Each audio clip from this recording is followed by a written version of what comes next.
Hola, te saluda Ipiros. Gracias por acompañarme.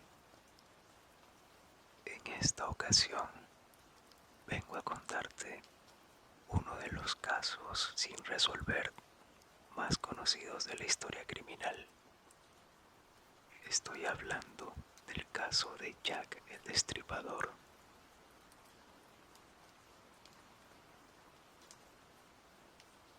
Nos remontamos a Londres, 1888.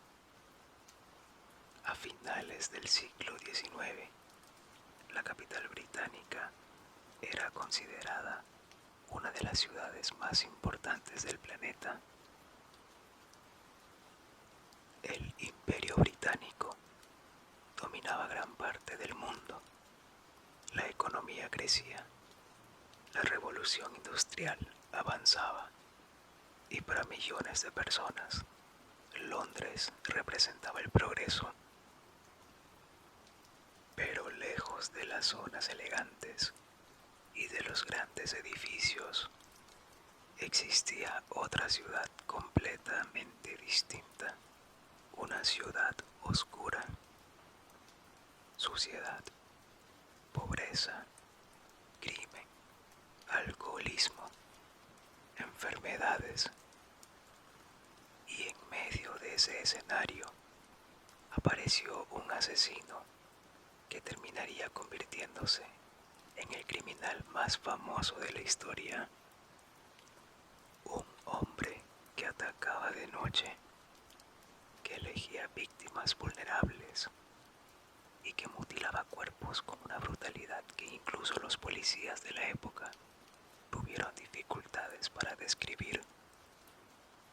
Pero lo más inquietante no fue solamente la violencia.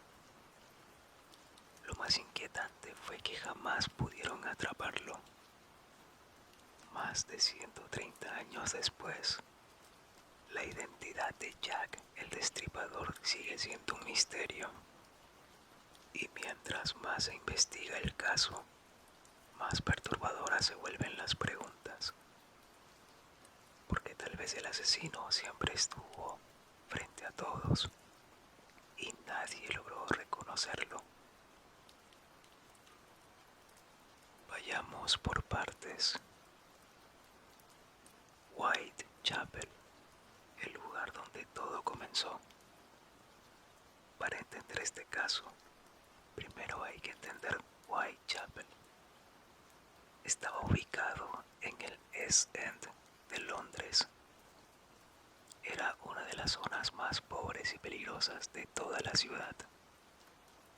Miles de inmigrantes llegaban constantemente buscando trabajo, pero la mayoría terminaba viviendo en condiciones miserables. Las calles estaban llenas de basura, las viviendas eran pequeñas y húmedas, la delincuencia era frecuente y las enfermedades se propagaban rápidamente. En algunos edificios, varias familias compartían una sola habitación. Muchas personas sobrevivían trabajando jornadas interminables por salarios ridículos. Y cuando caía la noche, las cosas empeoraban todavía más. Las tabernas se llenaban, las peleas eran comunes, los robos aumentaban y cientos de mujeres salían a las calles intentando conseguir dinero para poder dormir bajo techo. La prostitución era extremadamente común en Whitechapel. Muchas mujeres no tenían otra alternativa. Algunas dormían en refugios baratos, donde podían alquilar una cama por una sola noche.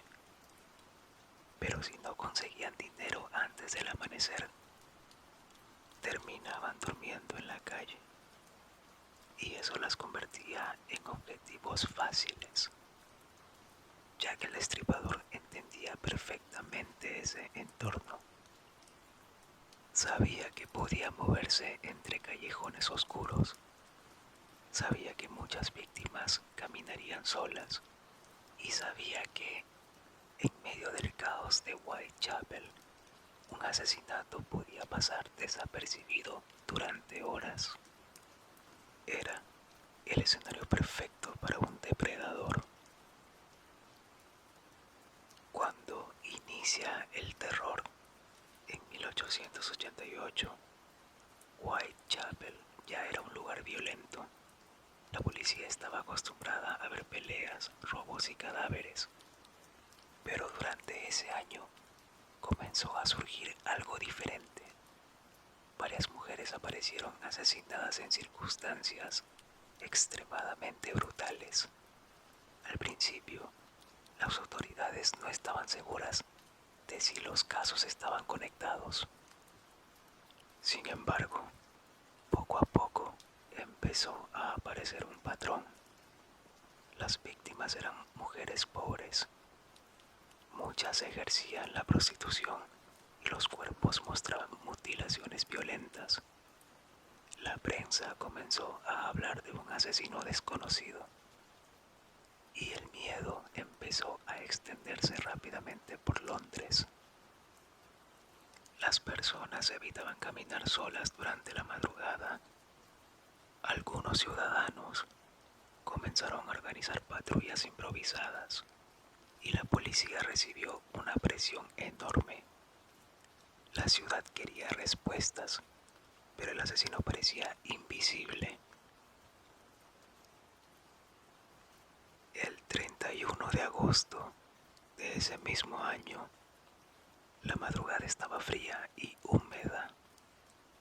Mary Ann Nichols, conocida como Polly, había pasado parte de la noche bebiendo. Tenía 43 años. Había vivido una vida extremadamente difícil y, como muchas mujeres de Whitechapel, sobrevivía trabajando en las calles. Aquella noche necesitaba dinero para pagar una cama en un refugio. Horas antes de morir, le dijo a una amiga que pronto conseguiría suficiente dinero para regresar. Nunca volvió. Poco después de las 3 de la madrugada, un hombre caminaba por Box Row cuando notó algo extraño tirado en el suelo. Al acercarse, se dio cuenta de que era el cuerpo de una mujer. La garganta había sido cortada brutalmente, pero eso no era todo. El abdomen presentaba heridas terribles. La escena dejó impactados a los investigadores. Algunos policías pensaron inicialmente que podía tratarse de un asesinato común, pero había detalles extraños. La violencia parecía excesiva. El asesino había actuado con calma y lo más perturbador era que había cometido el crimen en plena calle sin ser visto. La investigación comenzó, pero todavía nadie imaginaba que aquello sería solo el principio. 8 días después, el asesino volvió. 8 de septiembre de 1888. La nueva víctima fue Annie Chapman. Tenía 47 años. También vivía en la pobreza y también pasaba gran parte de sus noches en las calles. Su cuerpo fue encontrado detrás de una vivienda en Hanbury Street. La escena era mucho más brutal que la anterior. La garganta había sido cortada, el abdomen estaba completamente abierto y varios órganos habían sido removidos. Aquello cambió completamente la investigación. Ahora la policía entendía que enfrentaba a alguien extremadamente peligroso. Las mutilaciones hicieron pensar a algunos médicos que el asesino tenía conocimientos anatómicos. Tal vez era un carnicero, tal vez un médico, tal vez alguien acostumbrado a trabajar con cuerpos. La prensa explotó. Los periódicos publicaban titulares aterradores diariamente. El miedo colectivo aumentó rápidamente. Las mujeres tenían miedo de caminar solas. Los ciudadanos desconfiaban unos de otros y la policía seguía sin pistas reales. La investigación en su momento tuvo muchos problemas. Hoy resulta difícil imaginar una investigación criminal sin tecnología, pero en 1888 las autoridades tenían enormes limitaciones. No existían pruebas de ADN, no había cámaras, no existían bases de datos modernos. Además, las escenas del crimen muchas veces eran contaminadas rápidamente. Los curiosos se acercaban, los periodistas llegaban casi inmediatamente y muchas personas caminaban por la zona antes de que la policía pudiera asegurar el lugar. Whitechapel también era extremadamente difícil de controlar. Había demasiados callejones, demasiadas rutas de escape y muy poca iluminación. El asesino parecía conocer perfectamente el barrio. Atacaba rápido, desaparecía rápido y dejaba pocas pistas. Mientras tanto, la presión pública aumentaba cada día. Los periódicos criticaban constantemente a la policía y muchas personas comenzaron a creer que las autoridades eran incapaces de detener al asesino. A finales de septiembre ocurrió algo que cambiaría el caso para siempre. La policía recibió una carta.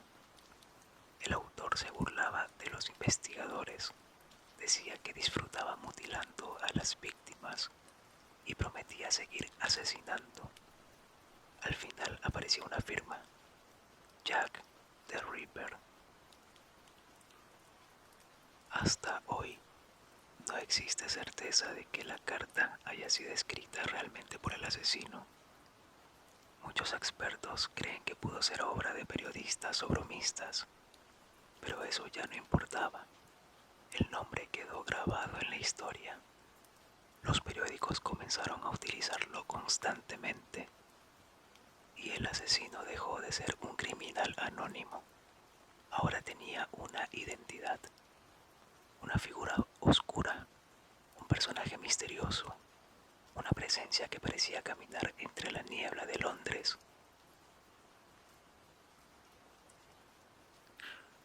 El 30 de septiembre de 1888, la noche más aterradora del caso. Aquella madrugada ocurrieron dos asesinatos. La primera víctima fue Elizabeth Stride. Su cuerpo apareció en un callejón. La garganta había sido cortada, pero había algo extraño. El cuerpo no estaba mutilado como en los casos anteriores. Muchos investigadores creen que el asesino fue interrumpido. Tal vez escuchó pasos, tal vez alguien se acercaba, o tal vez tuvo que escapar rápidamente. Pero si realmente fue interrumpido, eso no lo detuvo. Menos de una hora después, apareció otro cuerpo. La segunda víctima fue Catherine Edwards. Y esta vez la violencia fue extrema. El rostro estaba mutilado, el abdomen había sido abierto y nuevamente faltaban órganos. La policía entró en pánico. Ahora estaba claro que el asesino podía matar varias veces en una sola noche. Y aún así, seguía desapareciendo sin dejar rastro. Después del asesinato de Catherine, ocurrió algo muy extraño. Un policía encontró un fragmento del delantal de la víctima cerca de un edificio. Pero eso no fue lo más inquietante. En la pared había una frase escrita con tiza. El mensaje parecía relacionar los crímenes con la comunidad judía. Las autoridades temieron que eso provocara disturbios violentos. En aquella época existía mucha tensión social y y antisemitismo. Así que tomaron una decisión polémica. Borraron el mensaje y esa decisión provocó críticas enormes. Muchas personas creyeron que la policía había destruido una evidencia importante. Hasta hoy continúa el debate. ¿La frase fue escrita realmente por el asesino o simplemente era un mensaje cualquiera que ya estaba allí? Nadie lo sabe. El 9 de noviembre de 1888, el crimen más brutal de todos. Mary Jane Kelly era más joven que las otras víctimas. Algunas personas la describían como amable y alegre. Vivía en una pequeña habitación en Miller's Court. A diferencia de otras víctimas, aquella noche logró entrar a su habitación. Eso significaba que el asesino tuvo privacidad y probablemente mucho más tiempo.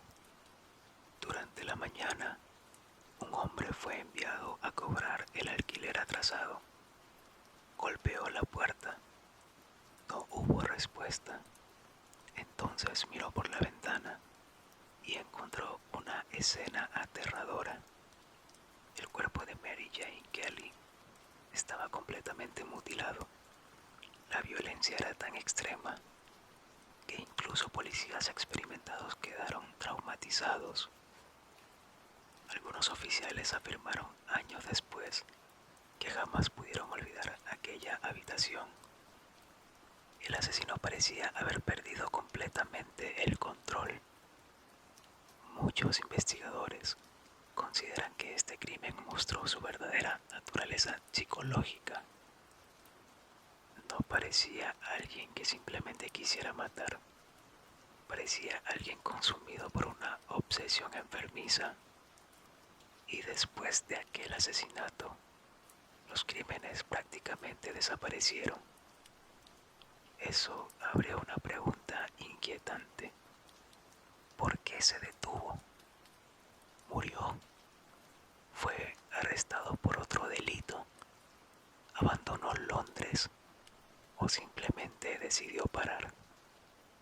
Hasta hoy, nadie tiene la respuesta. Mientras el caso se hacía famoso, la policía comenzó a recibir cientos de cartas. Muchas eran falsas, algunas eran bromas, otras buscaban llamar la atención. Pero ciertas cartas destacaron por su contenido perturbador. Una de las más conocidas fue la llamada From Hell. El autor afirmaba haber enviado parte de un riñón humano y junto a la carta apareció efectivamente un fragmento de órgano. Eso provocó una enorme conmoción. Sin embargo, todavía existe debate sobre si realmente pertenecía a una víctima. Las cartas ayudaron a convertir el caso en un fenómeno mediático mundial. Los ciudadanos discutían teorías constantemente y Jack el Destripador comenzó a transformarse en una figura casi mítica. Cuanto más tiempo pasaba sin ser atrapado, más aterradora se volvía su leyenda. Con el pasar de los años, aparecieron decenas de sospechosos, pero ninguno pudo ser relacionado definitivamente con los asesinatos. Uno de los más conocidos fue Montague Street. Era profesor y abogado. Poco después del último asesinato apareció muerto en el río Támesis. Se había suicidado. Eso hizo que algunos investigadores sospecharan de él. Sin embargo, nunca aparecieron pruebas directas. Otro sospechoso importante fue Aaron Kominski, un inmigrante polaco que vivía en Whitechapel. Según algunos informes policiales, varios investigadores de la época sospechaban fuertemente de él. Décadas después, surgieron teorías asegurando que pruebas genéticas modernas lo relacionaban con el caso, pero muchos expertos cuestionaron esos análisis. Así que el debate continúa.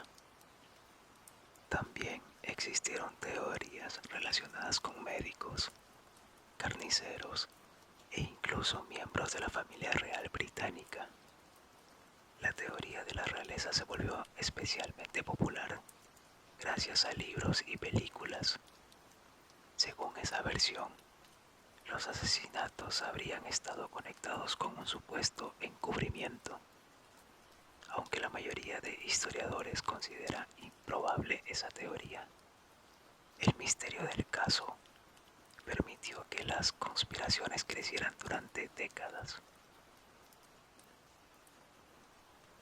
Una de las preguntas más debatidas es si Jack tenía conocimientos médicos, de si era un cirujano. Algunos expertos creen que sí.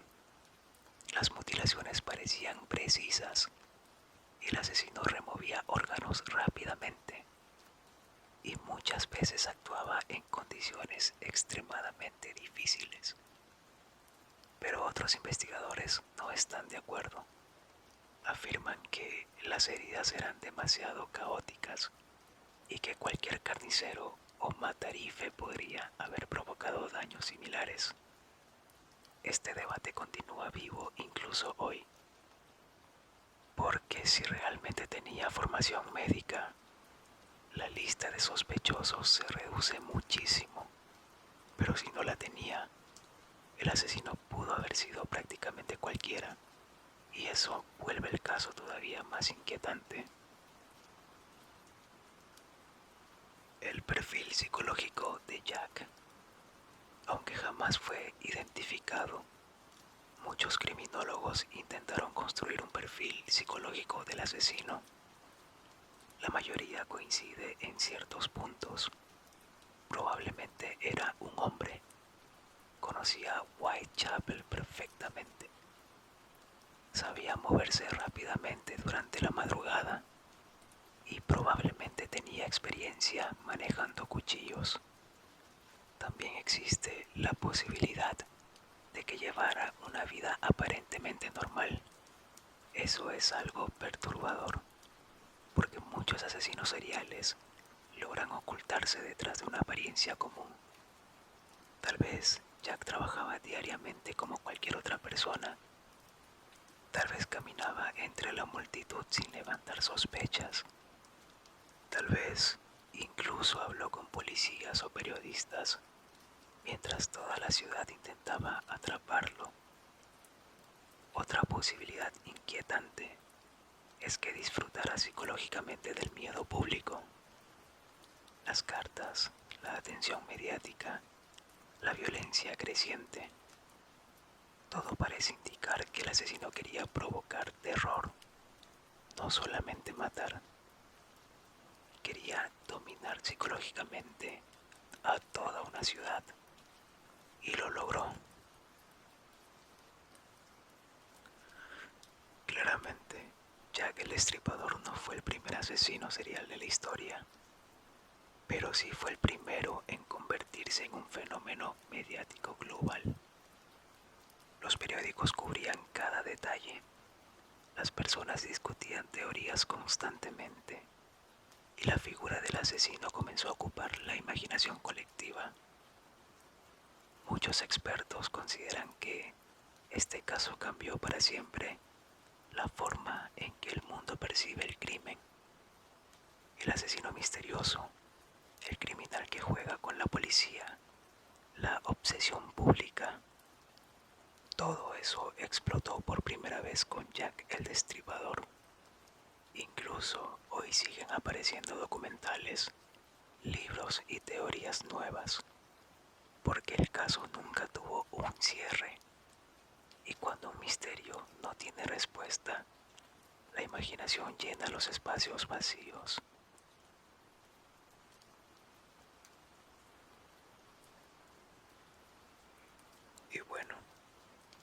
el caso de Jack el Destripador. Déjame saber en los comentarios qué opinión tienes acerca de esto. ¿Alguna teoría, alguna información que sepas? Y si quieres que relate más casos como este, pónmelo en los comentarios. Nuevamente, gracias por acompañarme y nos vemos en otro video.